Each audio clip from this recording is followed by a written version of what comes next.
जिनका एक particular number होता है। कुछ कोड हाइडली एक्टिवेट होते हैं और कुछ कोड अनाउंस किया जाता है। जी हाँ, इन सभी कोड में से एक most common and famous code होता है, वह होता है कोड ब्लू। जब कभी कोड ब्लू एक्टिवेट होता है, उससे पहले एज ए नर्सिंग ऑफिसर अर्थात नर्सिंग स्टाफ हमें क्या क्या ध्यान रखना होता है कोड ब्लू के होने से पहले या कोड ब्लू के टाइम पे कौन से इक्विपमेंट की जरूरत होती है, वह इक्विपमेंट हमें पहले ही तैयार रखने होते हैं। उसके लिए एक मोस्ट कॉमन यूज्ड इक्विपमेंट होता है, that is a intubation tray. Intubation tray होती है जो इंट्यूबेशन के प्रोसेस के टाइम पे यूज होती है। कोड ब्लू के टाइम पे नॉर्मली दो होते हैं, एक तो सीपीआर होता है, दूसरा होता है इंट्यूबेशन। इंट्यूबेशन होता है manual breathing to the patient by inserting a tube into the respiratory tract. तो दोस्तों आज का हमारा टॉपिक है इंट्यूबेशन ट्रे। इंट्यूबेशन ट्रे के लिए कौन कौन से इक्विपमेंट की जरूरत होती है जिससे कि एक इंट्यूबेशन ट्रे कंप्लीट बनती है, तथा इंट्यूबेशन ट्रे जो होती है हमारी, उसके अंदर जो भी इक्विपमेंट होते हैं उनका क्या रोल होता है, उनका किस तरह से केयर की जाती है, उनके रिलेटेड कॉम्पिटिटिव एग्जाम के साथ साथ इंटरव्यू में किस तरह के क्वेश्चन पूछे जाते हैं, मोस्टली प्राइवेट हो या गवर्नमेंट, हर हॉस्पिटल में जब भी इंटरव्यू देने जाते हैं तो इंट्यूबेशन ट्रे के रिलेटेड कभी न कभी कोई न कोई क्वेश्चन हमें पुटअप किया जाता है। तो आज हम उन सभी क्वेश्चंस के बारे में बात करेंगे और उन इंस्ट्रूमेंट जो यूज होते हैं उनकी इंपॉर्टेंस के बारे में बात करेंगे। तो दोस्तों पटेल नर्सिंग एकेडमी के इस यूट्यूब चैनल पे एक बार फिर से जोरदार सबका स्वागत है। मैं राकेश कुमार पटेल आपका बहुत बहुत स्वागत करता हूं। तो अब हम शुरू करते हैं हमारे आज का टॉपिक जो कि इंट्यूबेशन ट्रे के रिलेटेड है। इंट्यूबेशन ट्रे के अंदर कौन कौन से इक्विपमेंट होते हैं जो इंट्यूबेशन प्रोसेसर के ड्यूरिंग हमें बहुत ही ज़्यादा इम्पोर्टेंस होता है। सबसे पहले होता है ऑक्सीजन फ्लोमीटर M02 ट्यूबिंग, जिसके अंदर एम्बू बैग हो या वेंटी सर्किट हो, जो भी लगा होता है हमारे उसके साथ और किस तरह से उसको कनेक्ट किया जाता है। दूसरा होता है सक्शन एक ऑपरेटस और उसमें यूज होने वाला है suction catheter. And third number पे होता है हमारा एम्बू बैग जो कि यह इमेज में दिखाया जा रहा है एम्बू बैग। और चौथा होता है लेरिंगोस्कोप और उसके एसोसिएटेड ब्लैक पीडियाट्रिक ब्लड होती है तथा एडल्ट ब्लड होती है। इसके बाद different type of ET tube. During the procedure हम ईटी ट्यूब यूज करते हैं, तो उन ईटी ट्यूब में किस में कौन सी ईटी ट्यूब यूज करते हैं, किस साइज की ईटी ट्यूब यूज करते हैं, वो भी हम आगे देखेंगे। स्टिलेट, स्टेथोस्कोप और ईटी ट्यूब को फिक्स करने के लिए टैप यूज की जाती है, सीरिंग्स एवं नीडल्स। इन सभी इंस्ट्रूमेंट के बारे में हम आप इस टॉपिक में बात करेंगे। सबसे पहला इक्विपमेंट आता है हमारा ऑक्सीजन सेटअप। इंट्यूबेशन प्रोसेस के ड्यूरिंग सबसे पहले हमें ऑक्सीजन का सेटअप होना चाहिए। एक छोटा सा वीडियो है जो कि यहाँ पर अभी देखेंगे। जैसे कि यह वीडियो दिखाई दे रहा है, यह सबसे पहले है हमारा फ्लो मीटर।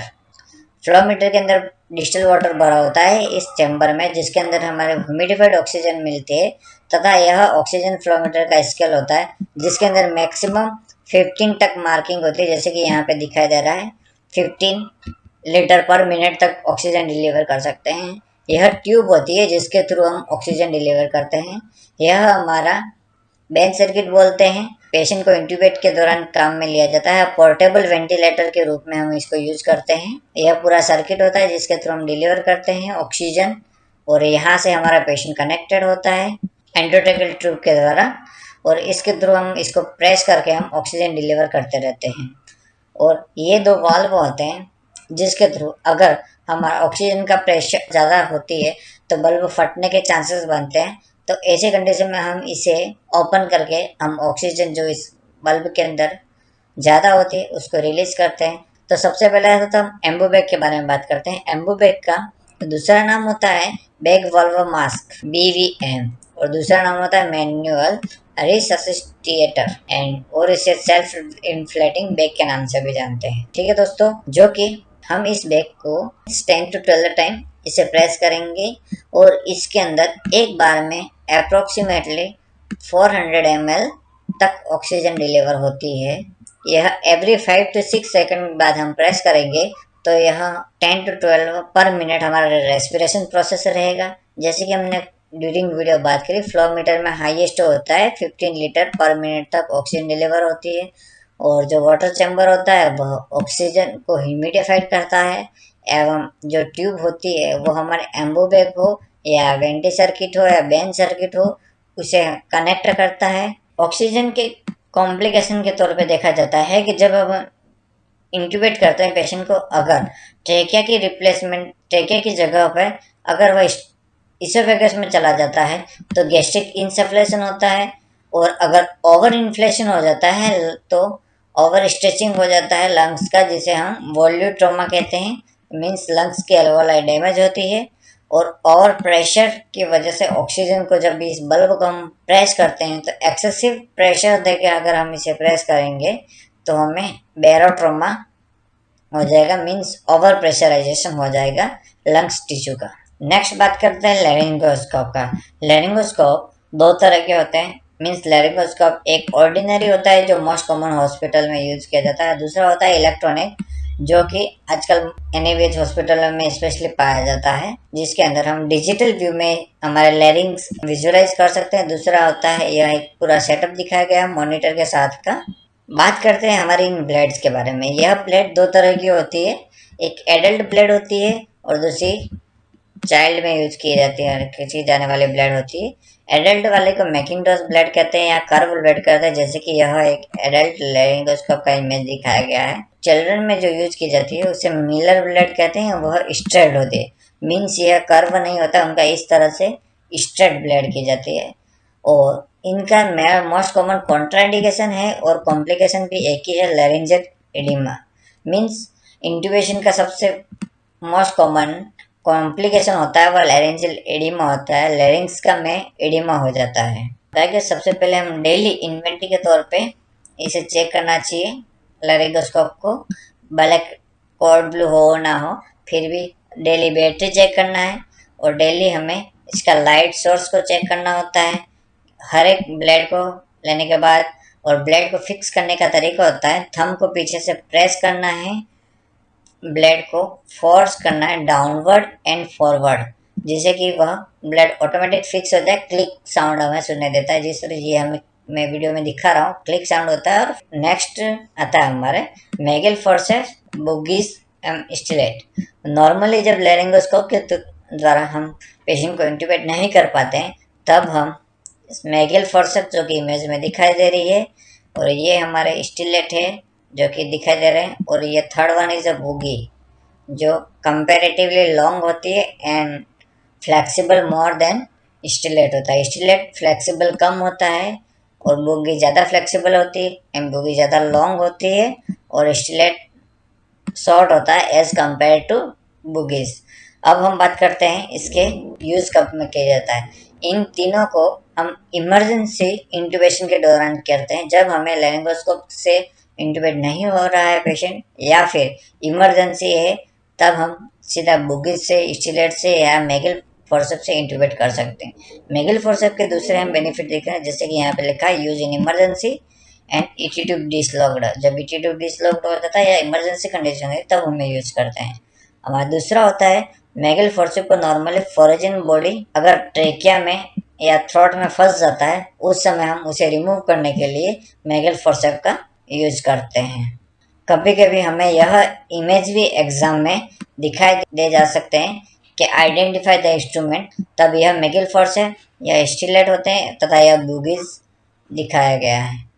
नेक्स्ट हम एक छोटे छोटे वीडियो क्लिप दिखा रहे हैं जिसके अंदर हमने प्रॉपर तरीके से ईटी ट्यूब दिखाई गई है, जो कि एक डिफरेंट टाइप की ईटी ट्यूब है। दो तरह की नॉर्मल ईटी ट्यूब होती है, विथ एपिग्लोटिस एंड नॉर्मल। जो यह हर ईटी ट्यूब के पीछे की साइज लिखी होती है, यह साइज हमेशा हमें ध्यान रखनी होती है। एक्सपायरी हमेशा देखनी होती है, manufacture and year he expiry, इस चीज़ को हमेशा हमें देखना होता है। दूसरी हम ओपन करके ईटी ट्यूब दिखा रहे हैं जिसके अंदर दो ट्यूब लगी दिख रही है। एक यह ट्यूब होती है जो एपिग्लोटिल सक्शन के लिए यूज की जाती है, तथा एक दूसरी होती है जो बल्ब को इन्फ्लेट करने के लिए यूज किया जाता है। अभी जो मैं यूज कर रहा हूँ वह है एपिग्लोटिल सक्शन के लिए। और यहाँ पे एक पॉइंट होता है, जैसे कि मैं अभी देखता हूँ, एक एयर से यस इससे हम प्रेस करेंगे यह पॉइंट, एंड दूसरा है जिसे हम एस्पिरेट करने की एयर, तो हमें यहाँ पे आवाज़ वो सुनाई दे रही है।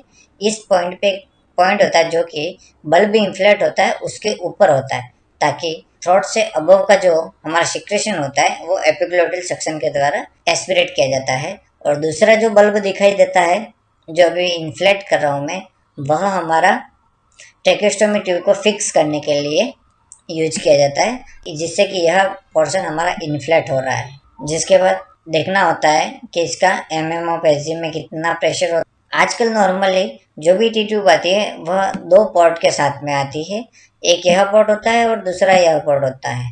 यह एपिग्लोटिल सेक्शन के लिए होता है और यह ट्यूब को इन्फ्लेट करने के लिए और फिक्स करने के लिए यूज किया जाता है। तो नाउ जब कभी किसी न्यूली कैंडिडेट के पास में ईटी ट्यूब आती है तो वह कंफ्यूज हो जाते हैं। कभी कभी इसे एपिग्लोटिल सक्शन करने के बजाय यहाँ से वह शक कर लेते हैं एयर, तो ट्यूब होती है वो डिसलॉक्ड होने की संभावना रहती है। यह बल्ब डिफ्लेट हो जाता है जिससे ट्यूब लूज होती है और ओरल के सिक्रेशन होते हैं वो हमारे पेशेंट एस्पिरेट कर जाता है, जिसकी वजह से कॉम्प्लिकेशन एस्पिरेटेड न्यूमोनिया के कॉम्प्लिकेशन होने की संभावना रहती है। आप यहाँ पर इजीली समझ सकते हैं, यह बल्ब होता है जो इन्फ्लेट करने के लिए होता है ट्रेकेस्टोमी को फिक्स करने के लिए, ताकि upper portion and lower portion दोनों डिफ्रेंशिएट हो सके। एवं यह होता है एपिग्लोटिल सेक्शन जो कि जिसका आई पॉइंट होता है यहाँ पर। यहाँ से हम इसके अबव का पोर्शन मीन इस एरिया में जो भी सिक्रेशन होगा हमारे ओरल कैविटी के अंदर और ओरोफेरिंक्स के अंदर, वह हम यहाँ से एब्जॉर्व कर पाए और जो सिक्रेशन का उसका क्लॉगिंग नहीं होगा। यह एक ईटी ट्यूब दिखाई दे रही है, हमें पॉइंट्स के डिटेल दिए हुए हैं। अगर आप वीडियो को पॉज करके कंप्लीट करना चाहें तो कर सकते हैं, जैसे कि इसे मर्फी आइज कहते हैं इस पॉइंट को। और ये कफ होता है, फूल जाता है, फूलने के लिए यूज किया जाता है। बगल होता है, एंड टॉपिक होता है और ये बलून होता है जिसे हम पायलट बलून के बोला जाता है। नेक्स्ट हमारा आता है एयरवेज। नॉर्मली एयरवेज का काम होता है ईटी ट्यूब जब हम इंसर्ट करते हैं ओरल कैविटी के थ्रू तो पेशेंट को च्यू करने की पॉसिबिलिटी रहती है। एयरवे डिफरेंट टाइप के होते हैं, जैसे कि यह 2 नंबर का एयरवे है। 2 नंबर का एयरवे हमेशा ग्रीन कलर का होता है, यह यूनिवर्सल कलर है। सब एयरवे 2 नंबर के इसी कलर के होंगे, जैसे कि येलो कलर का या येलो कलर का जो दिखाई दे रहा है वह 3 नंबर का है।